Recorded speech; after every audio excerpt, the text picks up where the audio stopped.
Welcome to the Banker Lamp. Please enjoy the video.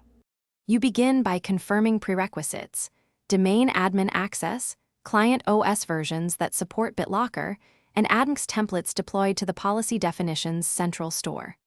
Once done, open Group Policy Management Console and locate or create the GPO that targets your OU and test machines.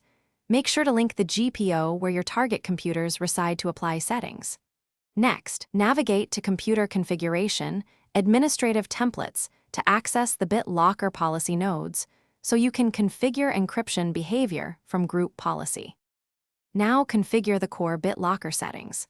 Under Computer Configuration, choose Administrative Templates Windows Components BitLocker Drive Encryption. Select the OS drive policies and set the encryption method XDS AES 128 or 256, and enable Require Additional Authentication at Startup to enforce TPM with or without PIN. Then enforce Store Recovery Information in Active Directory and choose to backup recovery passwords and key packages. This ensures recoverability. Finally, apply Fix to deploy, force a policy refresh on clients with jeepupdate/force, or wait for scheduled refresh. Then confirm with jeepresult or RSOP that BitLocker settings applied.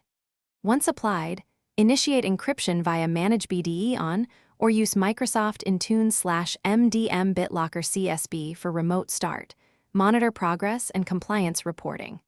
If encryption fails, check Event Viewer under Microsoft Windows BitLocker API and TPM logs.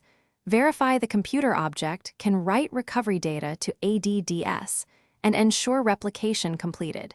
These steps resolve most common issues.